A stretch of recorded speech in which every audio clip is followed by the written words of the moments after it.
Welcome back for another episode of the Ozark podcast. You've got Kyle V on the mic as always, and I'm in Fayetteville, Arkansas today, joined by co-host of the show, Mr. Kyle Plunkett. Kyle, how are you? I'm just great. I'm excited for this one. Me too, man. We just got done eating up a delicious supper made by our guests, and this is a first for the podcast, having 4 people on at once and 2 guests And a provided meal. So we're making history today. All right. And without further ado, that brings us to our guests, Mr. Jim and Mrs. Pam Hall of PJs Tackle Company. For anyone who doesn't know, PJs Tackle Company has kind of been made famous over the years for their marabou jigs. And we're excited to join y'all today and to have y'all on the podcast. And thank you for supper. It was absolutely delicious. How are you guys? So welcome. We're Doing good. Doing great. Yes. Good. Excited to be here. Yeah, we're excited to be here. You want to just give a little preview of the meal you just made for us? Because it was a fishy meal. It was a fishy meal. It's relevant to what we're talking about here today. It was intentional and purposeful. We wanted to enjoy some Ozark fish. The bluegill fillets were, I was going to pan fry them. They were deep fried, and they came from Lincoln Lake. Caught mostly on fly rods, but some on spin rods, and then the trout dip. The trout that were in the trout dip came from the Low Beaver last Sunday, just a couple of days ago. And Pam, I don't know, the hush puppies came from a good old Southern recipe. Yeah, it did. It came from, well, I think Elaine Council gave me that recipe. There you go. Classic hush puppy recipe. You can't go wrong. It's not a fish fry unless you got hush puppies. Amen. Everybody knows that. Well, we're excited to have y'all on. We're here. We want to hear the story of how PJs Tackle Company came to be, formerly known as PJs Finesse Baits, and we can talk about that too. But the story behind the jig, how it came to be, and what you guys do with it, because there's a mission behind the company as well. And Pam, I know you'll go into detail a little bit more into that. So that's what we want to cover. But before we jump in, I'd love to just hear a little bit of background on you guys, where you guys are from. Maybe just take a few minutes to kind of introduce yourself to our audience. Okay. Pam, why don't you start? Well, I'm Pam Hall, and originally I grew up in Little Rock and North Little Rock, and had no experience with outdoor until I started dating Jim in high school. And so he used to take me to the Little Red River, and we would go trout fishing. And I just loved to be outside. Yeah, I was immersed from the time I was 2 years old in the whole fishing world. My grandfather was disabled, had a lot of time to spend with me, and I lived about 2 blocks from him. I actually have a picture of my first fishing trip with my grandfather on Lake Conway, and the first rod that I ever held was a fly rod, and I didn't know how to cast a fly rod, but I knew how to kind of drop it out there with a cork and a cricket or a worm on it. But got into fly fishing at an early age. It was warm water fly fishing, primarily using a popping bug with a brim killer dropper. It was based kind of a hair nymph, about 6 inches below the popping bug. And we fished Old White River Oxbow Lakes, Taylor's Bay, Maddox Bay, places like that.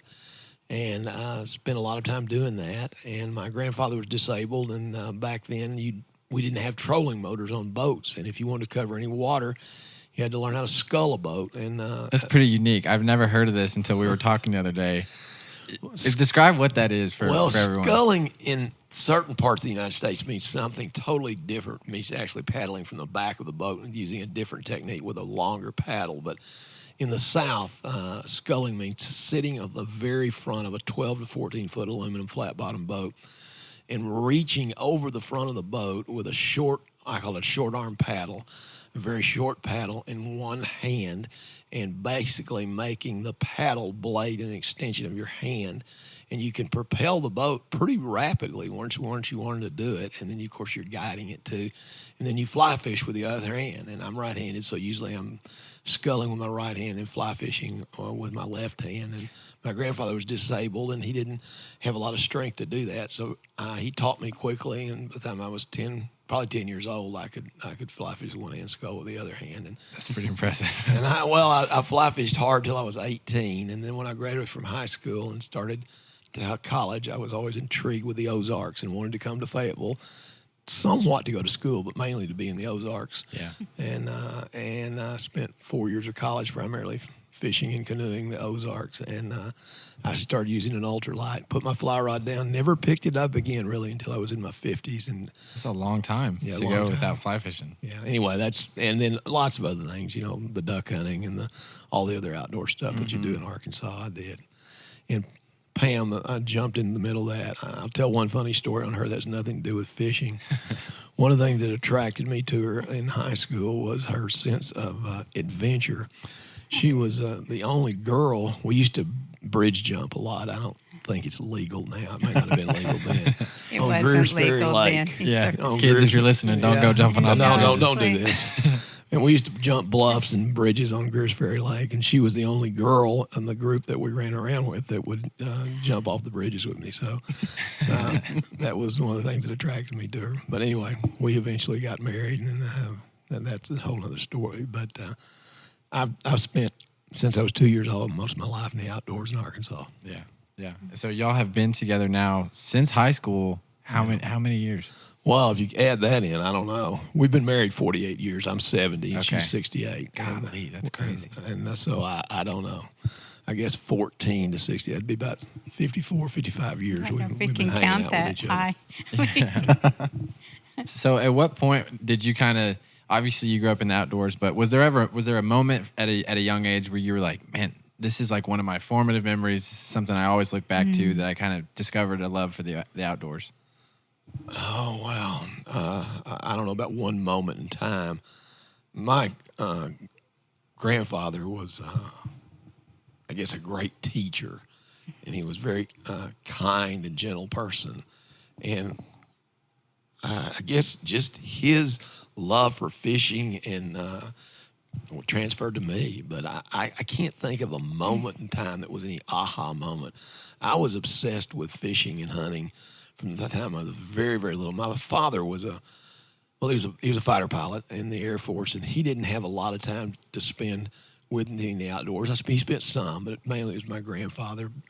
And it was just his love for the outdoors that was transferred to me. And that's and I went a lot further than he was able to. He died when I was 20, and I kind of took it to a whole nother level after that. Yeah, absolutely. And Pam, for you, you mentioned you didn't really grow up doing a whole lot of outdoor stuff, but I'm sure over the years you've gotten to do quite a bit with Mr. Jim here. Not duck hunting, no. No, But- too cold. But Yeah. plenty of bridge jumping. Yeah. That was a funny tale, Jim. Thank you. So I would go with him in high school, and at first it was just great. I would get this wonderful guy in the boat for 8 hours, and I could talk to him like for 8 hours straight. And then I got to love fishing. So it was great being outside. He transferred the love of the outdoors to me. Yeah, absolutely. I feel like that happens a lot of the time. Like you kind of have someone who you almost have to have someone show you, Yes. like take you out and expose you, and then you kind of get transferred that love and passion. It's a cool way of how it goes. So how did you guys start fishing the jigs? Let's get into the jigs. Okay. And when did that start? Were you always fishing marabou jigs, or did you No. kind of discover that one day? What happened?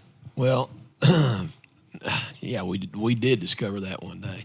I started trout fishing probably in late junior high school, and I really started trout fishing. And when I got to where I could drive, I would drive from Little Rock up to about an hour and a half up to Little Red River and fish there out of Lindsay's trout dock on the Little Red River. And I started even guiding a little bit. I don't remember the first time I guided, but I started doing that early on. And we used bait back then, and then I caught bigger trout on Countdown Rapalas when I started fishing below Bull Shoals in the White River and driving to those places in the Right. North Fork. But I never transferred the fly fishing thing, and I didn't know anything about a marabou jig. But I did fly fish some. I did use woolly boogers and other things, blow a clear bubble and an ultralight spinning rod. But one summer in 1978, we know very well when it happened. We didn't have any children, and we had our son the next year. We were staying at Lindsay's for about a week on a vacation. We didn't have any money, so we're staying in a tent. And That's a long week in a tent. long man. week in a tent. It was hot summertime, but it's kind of cool down there on the river. And we had time to watch other people and talk to them about what they were doing. And there was a female sports writer from Shreveport, Louisiana there, and she was kind of crotchety, to be honest. She didn't give us a lot of information, but I can ask a lot of questions and snoop around. Right. And she was catching a little bit bigger trout than anyone else was catching. And we found out that she was fishing a marabou jig. And she had a guide, and I don't know where she had picked this up. It was from that guide, because I'd never seen anybody fish a marabou jig for trout ever in my life, other than Jerry McInnes, when we used to watch his show, when the shad were coming through the dam at Bull Shoals. He would fish a white, I thought of the name of it, Bass Buster jig made by Virgil Ward, actually. Okay. And I'd done that once. And with limited success. I really didn't know what I was doing. But again, that was either when the shad were coming through or right after. But I'd never seen anyone just fish a marabou jig that didn't imitate a shad. And so she was doing this, and she or the guide told me that if I was going to fish a marabou jig, and they were selling some there at the dock because she was there, that I can only reel it slow. I didn't need to pop it like you would, like some people would. And so I did that. They started running some water the next day, and I caught some fish, and they were a little bit bigger, and I was kind of excited.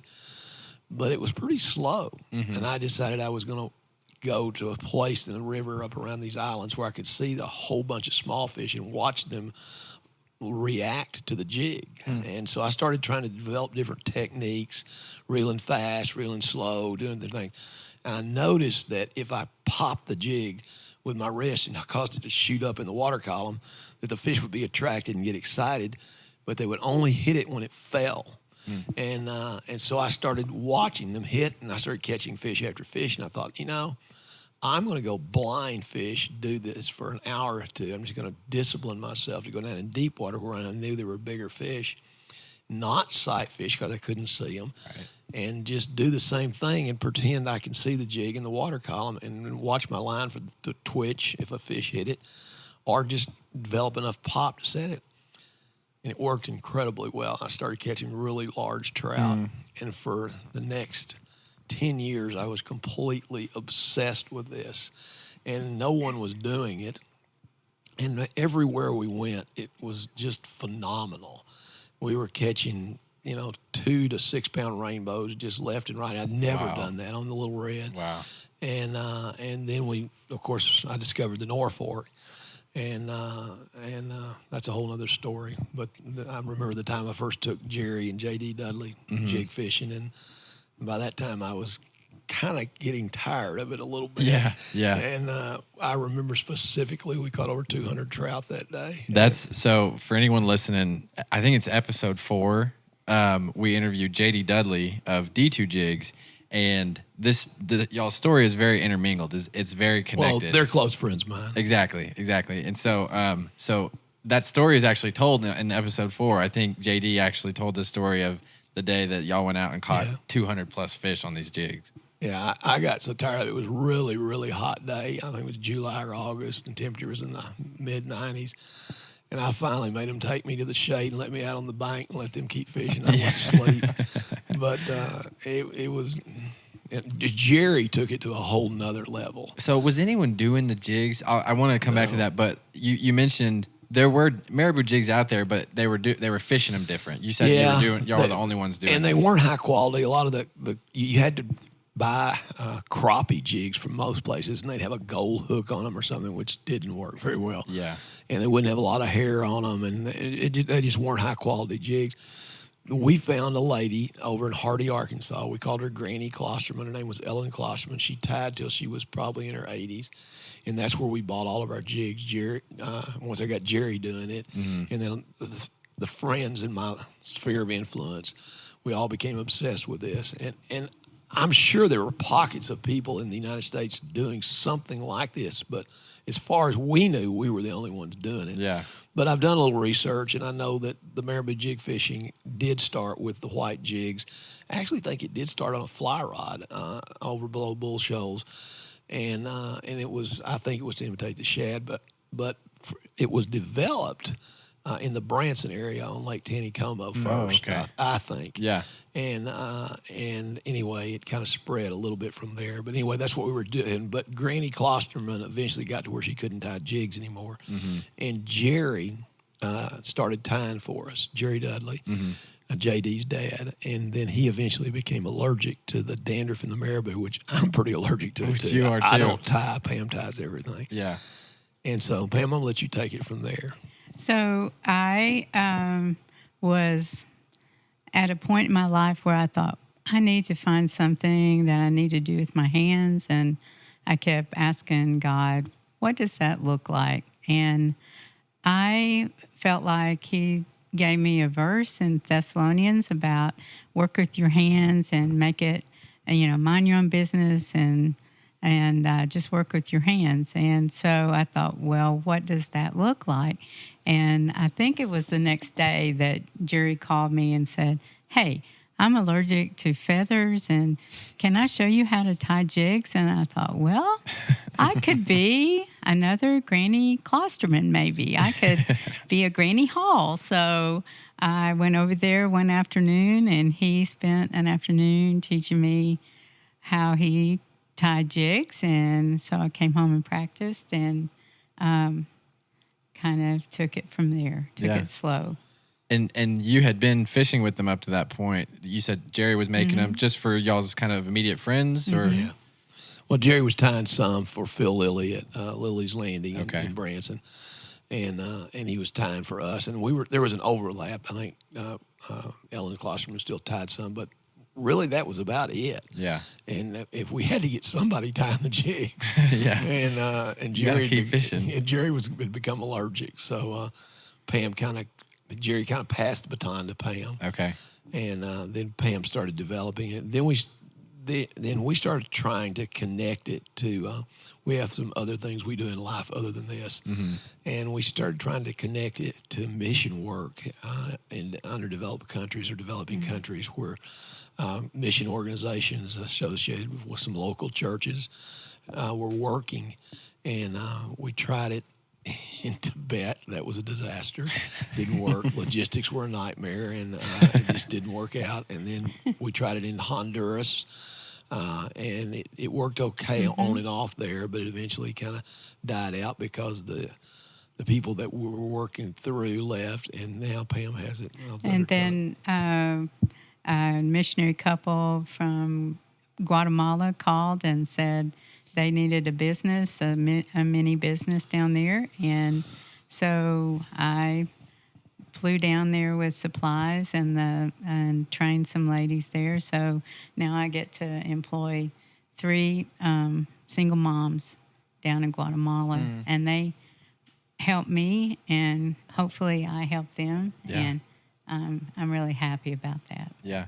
And so they're actually, you've said 3 ladies down there are actually tying the jigs. All of them are hand tied, right? Yes. And so it's them 3 and then you, and that's who ties everything. That's who ties all the marabou jigs. We also, somewhere along the way, we got overly ambitious. And Pam's pointing at me. I got overly ambitious. Point a big finger over there, Pam. Let some other people talk us into doing some other things. Okay. And the problem is we don't have the time or the bandwidth to do anything other than just the marabou jigs. And it was bass jigs, it was football jigs, finesse jigs, and a lot of other stuff that really went really, really well. But we don't sell those on a website anymore because we just don't have the bandwidth of tires and other things. to tie those jigs. They are also hand tied. As far as I know, they're the only hand tied football jigs around. Really? But that's a totally different type of fishing and Yeah. a totally different world, the whole tournament fishing world. And so we were into that for a long, long time. And there's a lady that ties for us still. We still do tie football jigs. If you know us, you can get them. Okay. And we still have some customers that buy from us, but we're not promoting that. So we have one other tire in Harrison, Arkansas. It's also an older lady that ties all of our football and all of our bass jigs. Very cool. And we even were into tying striper Crappie. jigs. We tied striper jigs for a while. And crappie jigs. And Crappie jigs and flies. And there's not, labor is a problem. Yeah, not enough time in the day to do it all. And labor's a problem, logistics is a problem. She is kind of underselling herself. She ties as much as the other three ladies in Guatemala all combined. And She's a machine. she's a machine. She can tie 50 jigs an hour. Wow. And, 50 an hour. Yes. well, it depends guess. on the sizing. If it's Sure. the same color and Sure. all that. So at what point did it actually start becoming a business? You mentioned you pretty quickly wanted to make it into mission work, but when did you start selling them? How did you start selling them? And at what point did it kind of take off? I talked to her. She's a whole lot sweeter and more likable and does a better salesperson than I am. So I pushed her out the door at boat docks and had her go in and try to sell them to the Kiko, boat docks. this is your Just to business. random- Get out of the car. You go down to the trout dock. These are your jigs. You go sell them. So, And she did. That's awesome. so We started selling them, and then it can get out of hand. I mean, right now, Bass Pro wants them. Yeah. But we don't have the bandwidth to deal with them. We were selling to Cabela's for a long time. Okay. And they were very nice people. They're so nice. Wonderful to deal with, but it wasn't a good thing to do, and we just don't have the time to do that kind of volume. It's just easier to sell them off a website and then sell to selected wholesale customers. Right.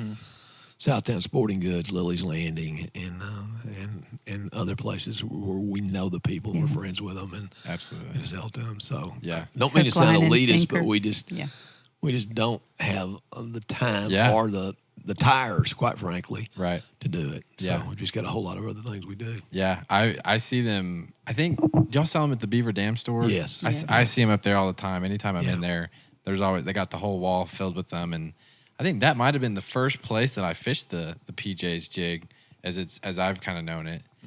Kyle, you and I, we go up there a lot, and I mean they are machine. Like if you're not catching anything, you can put on a PJ's jig and you'll start catching them. It's almost a guarantee. Yeah. Like truly. Yeah. Yeah.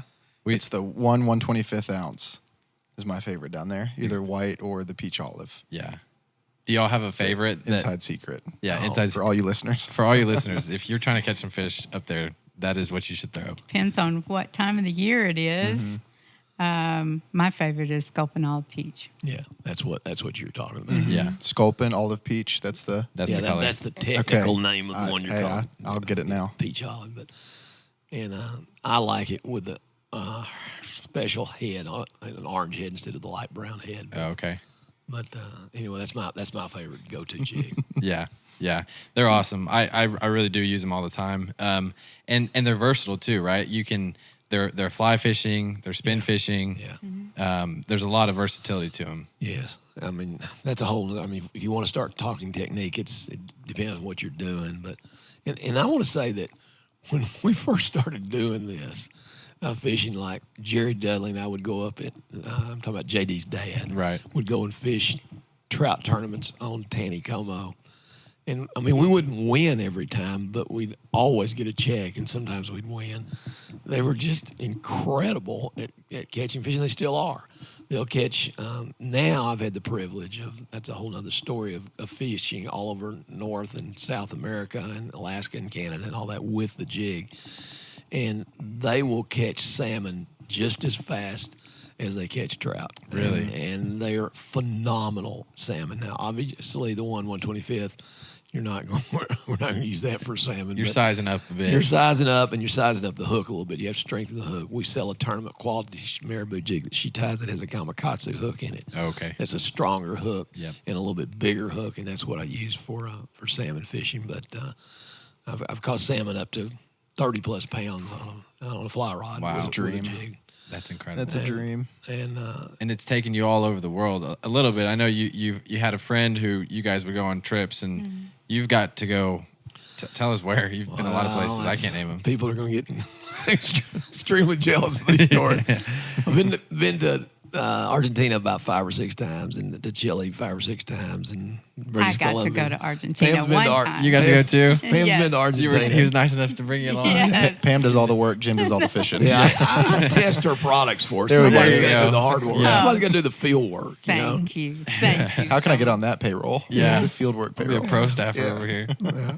No, actually, it was my friend had more money than I did, and he was kind of a benefactor, and he was a father figure to me, and he fished all over the world, and he took me a lot with him. That's how I got to go. But I've been to Alaska probably half a dozen times, and BC a bunch of times, and they're just phenomenal. They'll catch fish, and you can do almost everything with a fly rod and the jig that you can do with a spinning rod and the jig. But the spinning rod, to be honest, I can catch more fish faster most of the time, Really? not all Okay. the time on Yeah. a spinning rod, just because it's just a little more efficient, but not all the time. Yeah. Sometimes fly rods are going to outfish you, but I fish up fly rod almost exclusively with them now. Yeah. Can't fish with a fly rod in Argentina, though. You mean a spin rod? Oh, yes. Yeah. In That's Argentina, what I they mean. won't let you fish with a spinning rod out of a Right. boat. It's illegal. Fly rod only. Fly rod only Fly for trout. rod, yeah. Out of a boat. Now Good you- for them. Yeah, that's cool. That's cool. And Pam, do you fish quite a bit too? Or do you just tire? You're like, no, fishing's I not for me? love to fish. I love it. Good. Yes. I don't have a lot of time anymore, but I love to fish. Yeah. And when did you kind of know, as you started tying them and you're starting to sell, to people at the docks, when did you kind of know that, like, hey, this is actually going to kind of take off? Like, there's a following, people are buying these. I've got orders that I can't keep up with. When did you kind of know? I was spending more and more time Yeah. down in my little office tying jigs, and I thought, whoa, I'm not getting out of this room very much. But when Cabela's called, I was like, okay, this is a real deal. Yeah. So Yeah. I was- How many hours a day do you think you spend tying these jigs?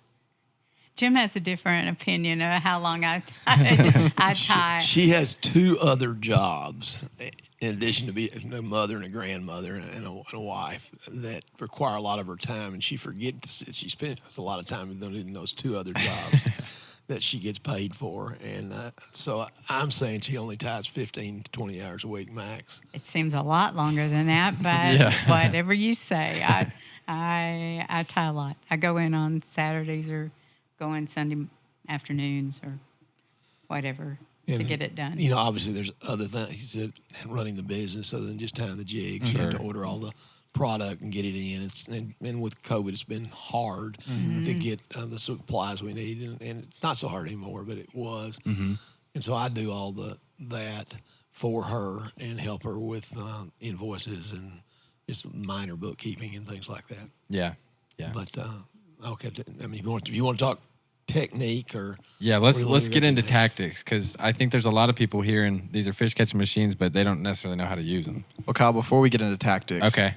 For anybody who's just listening and can't see what the jig is, and I know you can pull it up on your phone if you're not driving or whatever, but will y'all just give me a crash course to what goes into the marabou jig? I'm looking at one right now. Okay. What's the marabou? Pam, tell him about How that. do you do the head? All that kind of stuff. So the head, we went away from lead. We want to be more environmentally friendly. So it's made with bismuth. Bismuth? It's actually a bismuth tin composite. Yeah. And that's just so- a type of metal. metal. Yes, type Okay. of metal, Okay. that's non-toxic. Okay. Right. And so we have our heads made in Illinois and painted there. We don't, Okay. According to our specs, yeah. So it's a And- cast, a bismuth mold. tin mold. yes. Okay. And then the marabou, we found 3 different places we can order the feathers from. And one's Wapsie, and then one in Oregon, and one in California. And what is marabou? Jim said in the catalog, in the Wapsie catalog, it says turkey feathers. Turkey feathers. Turkey feathers. I think it's the softest. I think it's the underarm feather of a turkey. It's the softest feather on a turkey. It'd be like, not quite like down on a duck, but it is the softest feather on the turkey. And from what I understand from Wapsie, which Wapsie's, again, that's an Ozark company. That's Mountain Home. Right. I didn't realize that. Oh, yeah. Wapsie's Mountain Home. Okay. Yeah. And what I understand from Wapsie, they get the turkey feathers, I assume from around here, and then they gather them up. They ship them to China to be strung. That's what it's called, strung marabou. They're put on some kind of string, and then they ship them back here, and then Wapsie dyes them the colors that they sell, and then we buy the dyed turkey feathers from them. And I understand that the word marabou originally referred to a bird that was in Africa. Okay. And that marabou actually was used first to make some type of women's, clothing, an article of clothing. Like a feather coat. There's a boa or something like that. Like a scarf. Scarf kind of yeah, thing. scarf. Yeah, yeah, okay. yeah. Oh, that makes more sense than a coat. Anyway, well, it may have been on a coat too. I don't know, but that's my understanding of it. That's where the word It's more- marabou, because more marabou like has a- nothing to do with turkey. Yeah, obviously. right. I would have Was, never assumed. Like a stork, I think, kind of. I think it bird. is like a stork. The bird looks like a stork. Okay. But now either those birds are rare or they come from good old farm raised. Yeah. I'm sure Arkansas turkeys. and so that's the marabou. And the hook, we've upgraded the hooks since we first started. We can't get a high quality premium hook for the 1/125th and number 12 jig hook with a 90-degree bend in it. They probably make them somewhere, but we haven't found them. Okay. That's high quality. But the rest of the hooks are basically a mustad black nickel, like an ultra, I think an ultra point is the term they use when it gets up in the bass jig size. But it's a black nickel premium mustad hook on all the other sizes, 1/50th through 1/8. Except on the tournament quality jigs, we use a gamakatsu hook, which is a thicker wired hook, and we use bigger hooks on the tournament quality than on the regular marabou. And the heads on the tournament qualities is a bullet head. But it's still bismuth tin composite. Yes. Yeah. Gotcha. And so you're tying them on. How long do they last? Because it's all hand tied. They're extremely well made. I mean, you're wrapping them yourself. Can you fish them all day on the same one? Depends. Sometimes the teeth of the trout on the second or third fish will tear up the jig. Yeah. The thread will mess up the thread. Sometimes you can catch 30 or 40 fish on a jig, but that's unusual. And what I found, the bismuth is more brittle than the lead. Okay. So sometimes it will break off from the hook or the collar, and it'll mess up. And what I found is the people that wade fish, sometimes they're not aware. They think they're a very sophisticated caster, but they don't realize that sometimes they're nicking the gravel bar behind Yeah, them. they're chipping And they'll it. complain that the jig tears up, that the paint comes off, and all this stuff. And I fish out of a boat a lot, and I don't have any of those problems. And then I started watching people, and then I wade fish too. Right. And I've noticed that I don't know it half the time, but I'm hitting the gravel bar behind me because the gravel bar is slightly elevated, especially if you're standing down in the water. Yeah. And so that's the way a lot of people tear up the jigs. But the teeth of a trout will tear up the thread. I mean, it's thread and it's hand tied, so they're going to come apart sometimes. Thread and feathers and Yeah. a hook. But when we're finished, at the end, I put a drop of glue, fly Okay. cement Yeah. glue on there. Fly So tie cement. hopefully it will. Keeps it together a little Holds bit those more. threads on a little better. Yeah. Yeah. I've noticed when I fish them, they last me all day, honestly, the way that I'm doing it. I guess I'm not smacking them off the bank behind me. Hopefully. I've Well- been known to blow up a few on the back cast. That's part of it. If you're stripping a jig, you're making more casts than if you're dead drifting it below a strike indicator. Right. And I prefer to strip a jig like you would a woolly booger. Right. And you're making a whole lot more cast with it. So it's not probably going to last quite as long because it's just taking more of a beating. And especially if you're wading, you're hitting a gravel bar behind you with it. Yeah. And so stripping a jig is something I don't normally do because I'm fishing really still water. I'm using that small size 1/125th ounce, but you're basically trying to imitate kind of what you were doing on the spin rod. A little bit more. It's not quite as much of the pop and drop because you're not, when you snap up a spinning rod, all the line's the same, and then Right. it'll pop up quicker in the water column. When you strip, sometimes you're doing a little more pulling it towards you, but it still sinks, and when you pull, it still pops up. So you get some of the same effect you would with the spinning rod pop and drop technique. Not quite as effective, but it usually generates a chase if the fish are active at all. And it's not the only way, but it's by far the best way to fish it with the generators running. I mean, you can strip a jig with full generation on North Fork, full generation on White River, full generation on the Little Red. You can strip a jig on a fly rod and catch fish. Yeah. You just need to learn to believe that it's going to go down. And the two things that even a lot of guides don't take the time to do, is you need a sink tip leader on there, and you either buy a sink tip, like I don't remember the grain on it, but something that'll get the jig down quicker than just a fluorocarbon or a monofilament leader. Yeah. And so I'm usually fishing, when I'm stripping a jig at high water, I'm fishing about 8 to 10 foot of lead core leader below my floating fly line, and then I'm fishing about 8 to 9 foot of fluorocarbon leader. I know that's really expensive, but you don't have to use, I'm not a purist, Yeah. you don't have to use tapered leader to do this. You can buy a spool of fluorocarbon 6-pound Just bulk bulk spool. spool. It's about 10% as much cost, and but obviously a tapered leader is going to be maybe a little more efficient laying the jig out there. But Yeah. you're not trying to finesse fish that are 6 foot down or 8 foot down in Right. current. Anyway, you're trying Yeah. to just get the jig down there. You're just trying to get get it in front of depth. them, get it stripped, and you start stripping it. So, but you can strip a jig at high water, throw in cross current, and it's a little more difficult, obviously, waiting because you got to do the swing and the whole thing. But Yeah. if you're in a boat, you can just throw cross current like you would with a spinning rod and use the same type of thing. Just strip the heck out of it or let it go down if you want to. And I usually strip either a 150th or a 132nd. And I used to strip a 1/16th, but I've hit myself in the back of the head so many times throwing that I've quit doing that. Once you get that heavy, it's pretty hard to cast on a fly rod. I've thrown an 1/8 on a fly rod for Have you salmon. really? And a I have big to develop a different casting technique. I don't face the water. I face perpendicular to the water and throw it sideways. Oh, okay. So I won't hit myself in the head. Yeah. That's the chuck and duck, basically. Yeah, chuck and duck. You found a better way to do it, sounds like. Yeah. Man, that's cool. So, okay, so you're stripping on high water.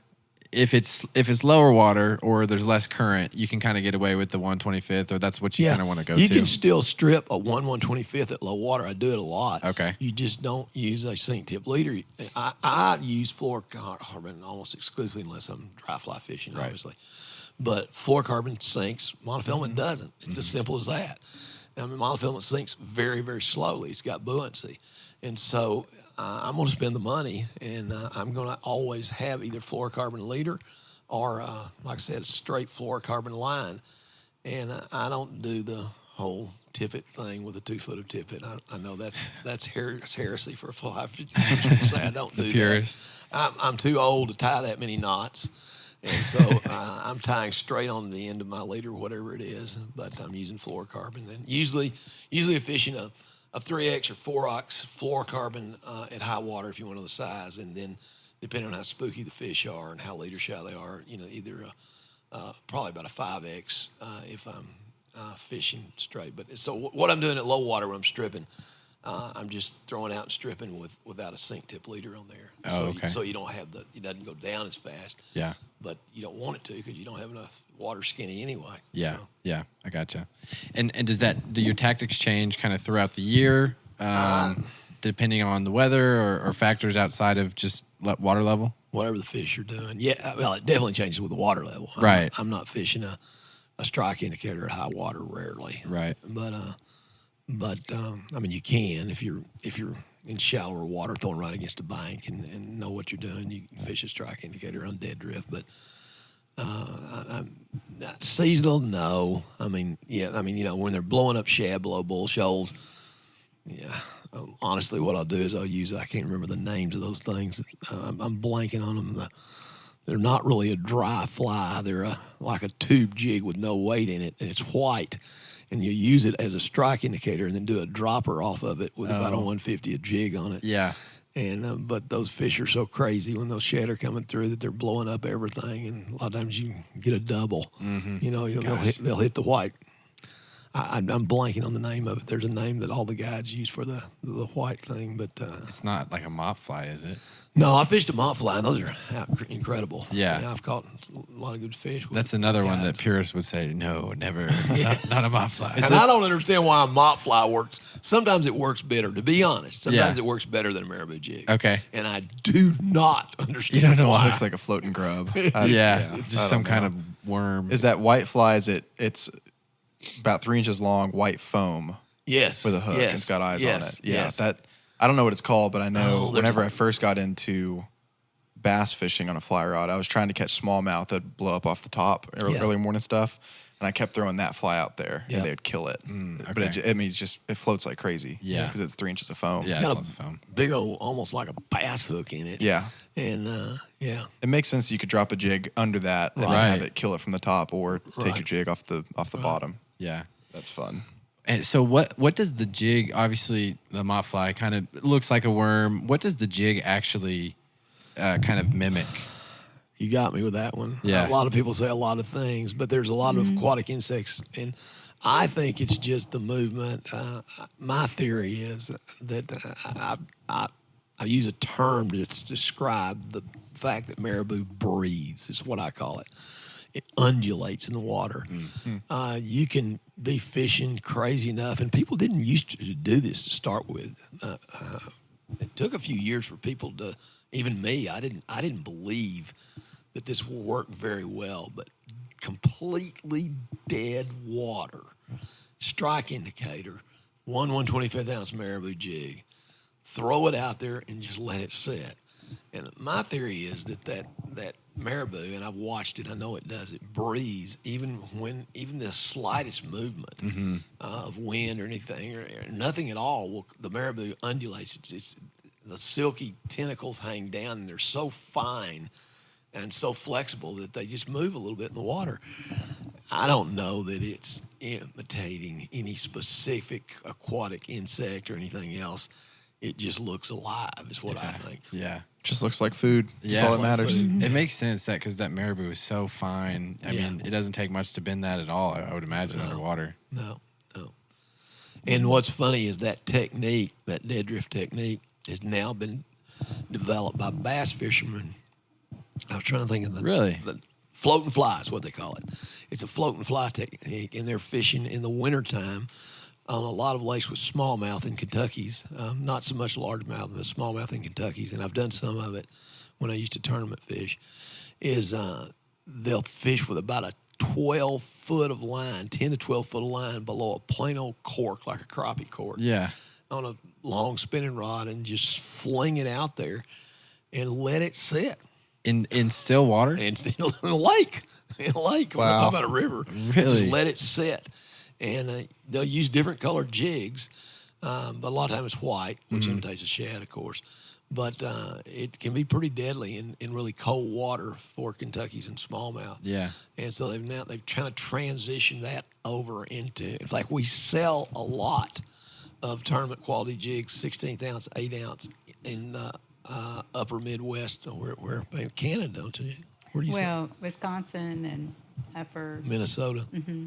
Yeah, she sells a lot, and they're using a float and fly technique. Wow. That's not all they're using it for. A lot of them now, they're fishing them in 20 and 30 foot deep, 16th ounce jigs on the ultralights, twitching them on the bottom, using a pop and drop technique. And they're using black jigs for that usually. Okay, gotcha. In fact, that's a new phenomenon in tournament fishing, is fishing a black marabou jig deep for particularly smallmouth. Yeah. So you're sizing up with when you're on the spin rod. You're kind of sizing up because you can cast a little bit more. Right. You can throw a bigger size. How do you decide what kind of size you want to throw depending on the day? You mean on the spinning rod? Yeah, sorry, on the spin rod. Well, how much water's coming through the dam? Okay. That's it. It's just about getting and down. what pound test line you're comfortable trying to catch fish on. If you got 2 or 3 pound test line, I usually fish with 3 pound maxima when I can find it. It's hard to find, but that's usually what I fish with on a spinning rod is 3 pound green maxima. And I will usually fish with a 16th ounce, like for example, the bull shoals up to maybe 4, 5, 6 generators before I go on up to 3/32. Most people will be using an 1/8. I don't do it. It does take a lot of discipline to let it fall, a 16th fall with that much water coming through. But I like it better. First of all, you don't get hung up as much. Right. But it just depends on your own likes and dislikes. Now, if you're throwing 6 pound line, you've got to throw a 3/32 or an 1/8, or you're not going to get it out there and it's not going to drop. That But line makes it the float that line- much slower. Oh, absolutely. Really? And cast that much shorter if it's heavy line. Yeah, man. I didn't realize that the line, the poundage would actually influence it so much. I mean, those jigs, they just feel heavy. I wouldn't think the line would hold it back that much. Oh, it does. It definitely does. Yeah. Interesting. Absolutely. Miss Pam, what's your favorite technique on the fishing the jig? Do you like the dead drift? Do you like stripping it across high water flows? I like to strip it across. That's the way to do it? Yeah. Okay. See, this conversation is making me want to go find some high water and not shy away from it the next time. Right. I was turned on to your jigs by a buddy by going to Beaver, no flow. And before we had a boat, and it's like we can walk across Beaver and we can throw it out there and it can sit. And you can every now and then twitch it, or you can hope some wind comes by and it blows up, and then you're catching fish. Right. And so I've fished the jigs on high water, but I've done it, a 12-foot leader with an indicator out of a boat, never sink tip back to the boat like a streamer pattern. Yeah. And that sounds really fun. It's just streamer fishing with a heavier weight. Right. That's all it is. Streamer fishing with some heavy weight. Yeah. Big jig. It's a big jig. And it makes sense too. I mean, that's how you fish it on a spin rod. And then if you could just kind of imitate the spin rod and strip it through and let it go up and down and get caught as it falls, it's basically kind of what you're doing with the spin rod. Yeah. Yeah. It is. In terms of, you mentioned you've kind of fished this all over really the world with all the places you've mentioned going. How many different species have you caught on the jig? I don't know that. I mean, if you start in the Ozarks, and by the way, probably the thing I do the most is not anything we've just described. Okay. I don't want to say that right off the bat. It's cool to talk about going to Alaska, and I've done some really cool things. I've helicopter fished. I've done all kinds of crazy things. But most of the time, the majority of the time, what I have time to do and what I really enjoy doing is fishing for bluegill and red ear and small crappie on little lakes in northwest Arkansas. Yeah. My favorite lakes are the fish we ate tonight. I came from Lincoln Lake, Lake Fayetteville, Lake Leatherwood over at Eureka Springs is one of my favorites. That's a great lake. It is a great lake. And Crystal Lake, Bob Kidd, just the small lakes that they're not really overlooked anymore. They're actually kind of heavily fished. A lot of them are, not all of them. But you can really catch a lot of fish on a black 1/125 jigs. Now, I got to confess, I'm going to be honest. Yeah, you I need cheat. to tell them. I cheat. I don't do this for trout. I don't do it for bass. Okay. But it's bluegill, and there's plenty of them, and I like to eat them. Yeah. So I will most of the time, not all the time, but most of the time, tip that black jig with a power wiggler. So I'm using power bait to below that strike indicator on Yeah. fly rod when I'm brim fishing. Yeah, there's no But shame. No shame in that, man. That's what I do. That's what I do more than anything else, and I really, really enjoy it. Yeah. And it's something that I can get other people doing rather quickly, and they can catch fish. And so, the other day anyway, you can catch lots of fish doing that. Yeah.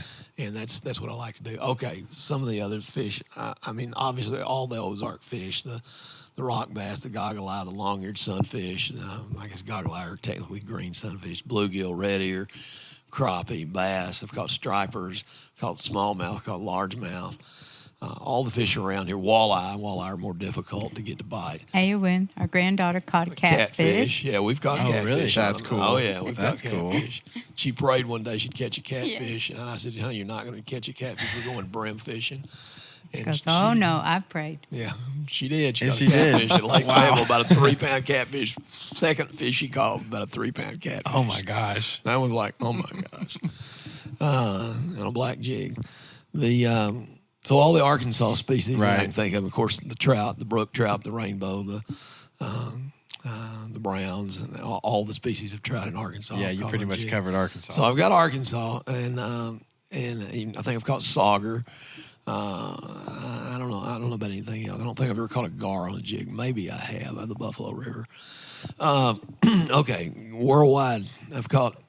I've had some privilege now. I go to some incredible places. I was telling Kyle earlier. We went to. I got to go one time to a place that I had studied. I love to catch brook trout, and like most people that fly fish, if you give me a day at 8,000 or 10,000 feet, turning me loose on a stream and catching 6 to 12-inch brook trout, I'm really, really, really happy. Yeah. But I wanted to catch large brook trout, and we had caught some in Arkansas early on, but I never caught a really giant brook trout. So I got to go to the Menipee River system in Labrador, where supposedly the largest brook trout in the world are, and I was able to catch 4 brook trout over 5 pounds. And they weren't all on a jig. 2 were on a jig. Actually, 2 were on a dry fly. Those are huge brook trout. And we caught I think I caught 24 brook trout in 4 days of fishing, and that's pretty slow. It was That's hard fun, fishing, though. but it was cool. And then lots and lots of coho and silver salmon. I mean, I've stood in one place and caught like 20-something on a jig, and up to about biggest coho I caught was probably close to 15, 16 pounds. And then the kings, I've caught them up to, I said before, 30, 35 pounds on a jig, on a fly rod. And then the other salmon species, the pinks, the chums. I actually love to catch chums. They're not much good to eat, but they're fun to catch. And then the sockeye and all that. And people say sockeye won't bite. I sure catch a lot of them in the mouth that look like they're coming after They my look like jig. they're And biting. the sight fish, they seem to me to be attacking my jig, and they're hooked in the mouth. Yeah. And so I've done that. And I was trying to think. I don't know. That's What was probably. that? Oh, lots of grayling. Grayling Yeah. will eat it up. Right, sure. What was that? What they catch in Colorado? No. The people like down in near Houston or Austin, they were catching goatfish on them. There's people started using them now in saltwater. I don't remember, honey. I It can't was remember. Sheephead. Yeah, Yes, they were that's ones. what it was. They were fishing for sheephead. But I've never done that With the jig. with Yeah. the jig. They were ordering jigs now, fishing for sheephead with jigs, with marabou jigs. Man, that's cool.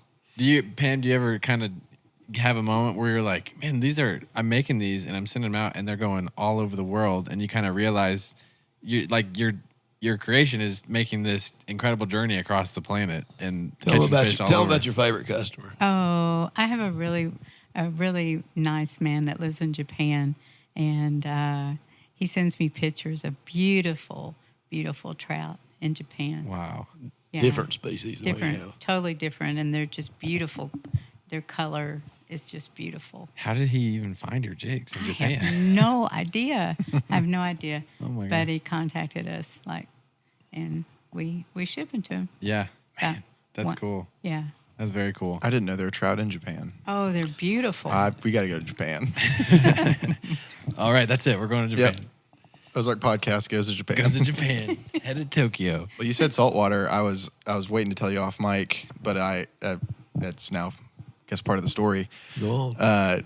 We went to Costa Rica I think right before I graduated college. It was kind of a last big family trip before I get married and, all the kids grow up and whatever else. And it was on my birthday. I brought my 8-weight fly rod that I bought a fly line that was for warm water, sink tip, it's clear, all that kind of stuff. And I rented a kayak from the resort and was fishing around in all the trees and all the mangroves that had come in the water and all of that. And I wasn't catching anything. I didn't know. I was probably stripping it too slow because I was used to the Ozark kind of style of slow and Yeah. dead fish. But Kyle and I learned a few years later, if you're in the coast, like it's got to be moving because those fish want to chase it. And at one point, I wasn't catching anything on all the flies I bought, and so I put on the biggest white PJs Tackle Co jig I could find, and threw it out there as far as I could, cast it, against the wind, so it sailed and lands right by this log that's kind of submerged out of the water. It's an old mangrove log sticking out, and I start pulling it back to the boat as hard as I possibly can, and like a, I don't know, 3-foot wahoo or like the Ono, those from Hawaii, but they're in those coastal fish, just killed it. And I fight it for 10 or 15 minutes and finally get it back into the kayak, and I'm shaking. This is the only fish I caught the whole week. That's worth it. That's awesome. So cool. Awesome. I get in the boat, and I by then everybody was watching, and there's kind of a crowd that had gathered up on the beach. So I kayak in. I'm the king of the ocean at that point. Yeah, you're so like, I caught look at this fish caught I the wahoo, and I pull it up on the surf, and one of the guys who was working at the resort said, one of the local guys, he says, "You want me to cook that?" I said, absolutely. So he took it from me, brought it to the kitchen, and then for my birthday dinner, I got to eat. Oh, wow. That's a great story. It was awesome on the PJs Tackle Co. white jig. Where Jigs were went everywhere. you in Costa Rica? I have no idea. Which ocean were you on? We were on Pacific or Caribbean? We were on the Pacific side. Okay. Not the Caribbean side. So I know it was a resort called the El Mangrove or El something. So Pacific side. it was awesome. That's awesome. That's cool. The one fish. And I fished a lot, but Your grandfather and I went fishing in Costa Rica. We went down there on a go. This is off subject, but we started on Costa Rica, and I'm not much of an ocean fisherman, but we were on a kind of go find yourself trip. That a friend had started a company, and it was a week-long adventure. Actually, it was filmed. It was on television, all this other mess. But they had a real structured schedule for us every day, and we had very little free time. But your grandfather and I we hired a guide. We found a guide. We were staying in one of those resorts, but it was on the Caribbean side. And we said, would you take us out and catch some kind of fish? We want to catch a tarpon. And we had 3 hours of free time. We met him at like 4:30 in the morning one time, and at like 7 o'clock at night another time. We just had a few hours. Both times we went out, we were jigging, but all we had was bucktails. We were jigging bucktails, and we caught 2 tarpon and several wahoo. oh, that's so cool. No, I don't, that was your grandfather and I in Costa Rica. awesome. The only time I've ever been to Costa Rica. Is that the story he tells where y'all almost missed the airplane to get back because you were fishing? Because we were fishing. Yep, that's the Yeah, story, fishing in the Caribbean. story I grew up on. Oh man, Yeah, out of the jungle. We were actually in the jungle in a jungle resort. that sounds like a good one. Well, so what? I wanted to ask you guys this: as you guys have kind of seen PJs Tackle Co. grow and change, and you've been doing it for how many years now? Since the 90s? 99. 99. What has kept y'all making the jigs? Why do you guys do it? Why do you do it, Pam? Well, I want to pass. I love the outdoors so much. I want to pass along that love to other people. I want to make a great jig for people to go enjoy the outdoors and give them a great experience. Mm-hmm. But I also want to reach out and help other people to have jobs. And so the both of those combined has kept me motivated. Yeah, absolutely. What about you, Jim? Same thing. I mean, it's up to her. This is her company. I can't tie jigs. I'm allergic to the dandruff and the marabou, just like right. Jerry Dudley is. Yeah. So I love to fish him. So it's up to her as long as she wants to keep doing it. I'm going to keep supporting her in it. And quite honestly, it's not some money-making venture. We both got 2 other jobs we do that we get paid for well, and get to do a lot of ministry and other things. But this is a sideline, and it's kind of just a passion, and it is helping other people. We've used it as a model to do businesses, missions in other countries, and other companies have sprung up as a result of some of the lessons we've learned about what to do and what not to do. And we've gotten involved in some other bigger and larger businesses, missions projects, most of them nonprofit oriented. But this is kind of the beginnings of it, so it's hard to let go of it. But I love to fish. I love the Ozarks. Yeah. And I want to tell one story that doesn't have anything to do with jig fishing, just a funny story of my love for the Ozarks as a kid. When I was in high school, I was obsessed with two things outdoors. One of them was duck hunting and calling ducks, and the other one was the Ozarks and floating Ozark streams and all that. And I kept hearing about this stream in northwest Arkansas called Crooked Creek. Mm-hmm. And I was obsessed with Crooked Creek. I got to go there one time in high school, hired a guide, and we did okay, caught a few fish. But I decided that for my senior trip, everybody takes a senior trip. My senior trip was going to be 3 or 4 days on Crooked Creek. And there were no such thing as GPSs or any of that back then. You studied geological survey maps, topo maps, we call them. Yeah, right. And, man, I had my topo maps ordered, and I had Crooked Creek mapped out from where it started around Harrison all the way to where it hit the White River. And I knew that creek backwards and forwards, how many days it'd take me to float. So I convinced my father to drop 3 of my buddies and me off, all of us graduating from high school, at Pyatt at the bridge above Yellville, and we were going to float to the White River. Now, there's something wrong with that story if you know anything about Crooked Creek. The problem is that it didn't show on the geological survey map that Crooked Creek went underground right below Yellville. Right. It starts going underground, and then it reemerges right before it hits the White River, about a mile or two before it hits the White River. And I didn't know that, and you couldn't tell it on a survey map. It just looked like a creek going all the way. How many miles is that of Well, basically river? I'm guessing. I had my father going to pick us up. I told him to pick us up. I marked it on an Arkansas map. I said, pick us up at the highway. I think it's 101 bridge. We'll be there, and we'll pull out, and you'll pick us up there on such and such date and time. Well, we didn't drive down to that bridge to look at it. Well, if we had driven down there, the creek would have been about 6 foot wide and about a foot deep because there was no water. Yeah. And it starts petering out after Yellville, and it gets slower and slower. So there was about 10 miles of basically no water. That's been my guess. I don't know the mileage. That'd be my guess. So after we tore the bottom completely out on one of the 2 flat bottom boats we were in, we finally hired some guy at a low water bridge to haul us and all of our gear around to the end. And we were sat there on the highway waiting for my father for about 4 or 5 hours with our boats and stuff piled up on the highway. Oh, my gosh. But so that was just my fun. But I was obsessed with the Ozarks from the time I was a little kid in Central Arkansas. Yeah, and so when I came here out of high school to Fayetteville, Arkansas, I never left. Never left. You just stayed. I just stayed. That's Y'all awesome. have your annual. Yeah. Tell them about your trip. Okay. I have those same 3 friends and I are still friends.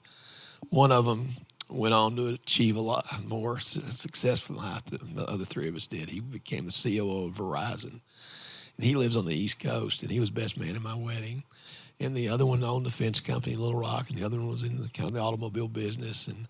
And so here I am in Northwest Arkansas as a fisherman, a lawyer, and a preacher. And the 4 of us Sounds like a joke. Yeah, it is a joke, especially the lawyer and the preacher part. The fisherman, a lawyer, and a preacher. But anyway, we all get together. We had our 50-year reunion just a few years ago. Now we're doing it every year over at Gaston's, because when we were in high school, I said I watched Jerry McInnes, and we saw him fishing that white marabou jig for trout. We decided we were going trout fishing, even though we didn't know anything about it, as 11th graders in the middle of the winter.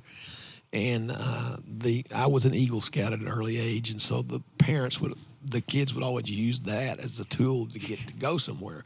We're going with an Eagle Scout mom. Yeah. And so 4 of us loaded up in a Corvair, if you know what that is. I don't know what that is. It's a little bitty car with an engine in the back and a trunk in the front. Oh. It doesn't hold anything.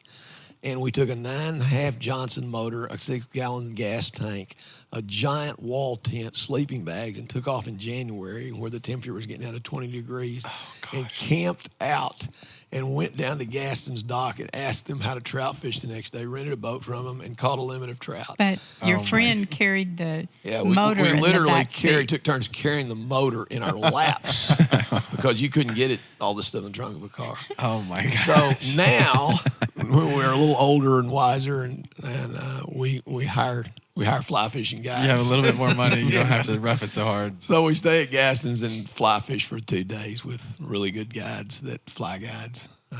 And I'll do a shout out to one of them I'm pretty crazy about is Christopher Bolding. And, I think Sam Hannon's good friends with him too. Gotcha. And, anyway, so Very cool. But I had to convince him this year. This year we went the day it sleeted about 4 or 5 inches of snow and sleet. and they didn't want to launch because the ramps were iced over.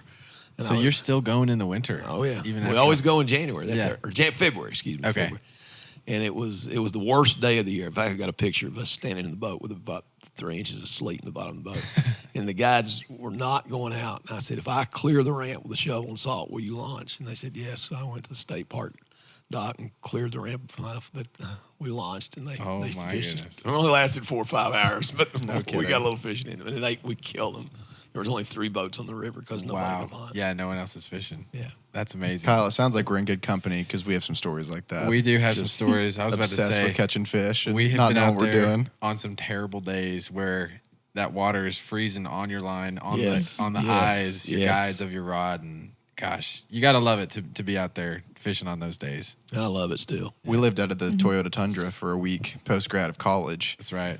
We didn't know what we were doing. We weren't good at catching fish, but we liked fly fishing. And so Oh. we went and tried to hit all the Arkansas water spots where trout were. Yeah. And had some Wow. days that were great and some days that were bad, but Yeah. we were too lazy to take down the tent, so we'd ratchet strap it to the top of the truck. We would just take off, put it in the truck, and go. That sounds like a Chevy Chase Oh, movie. yeah. It was a good time. That was the week after we graduated. We just took off and we hit the I'm Little Red, impressed. the I'm impressed. Roaring River, Norfolk. We hit them all, I think. Did you hit, what's the one? Did you hit the spring? I've never fished the spring. No, we No. never made it up that way. We stayed within kind of like the three. Yeah. big ones. Three or big four. ones. Yeah. I have a vivid memory of lunch being cooked on a Coleman camp stove. Yeah. Yes. When we didn't have the pan.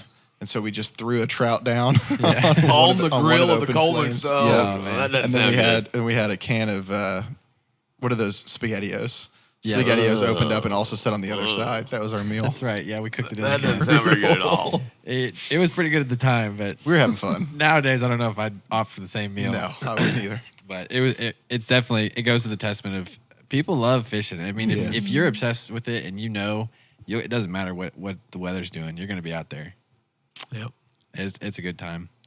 Well, Jim, Pam, thank you guys so much for Oh, having us thank over you. here. And thank you for supper. It was delicious. You're The most hush welcome. puppies were incredible. And the trout dip, I've never had that before. It's a unique recipe, but delicious. So thank you guys for preparing that for us. And thanks for coming on the podcast to tell your story. God bless you. Yes. Take care. If y'all like this episode, make sure you share it with a buddy and let us know by leaving us a 5-star rating or review. Thanks for listening, and we'll see you next time.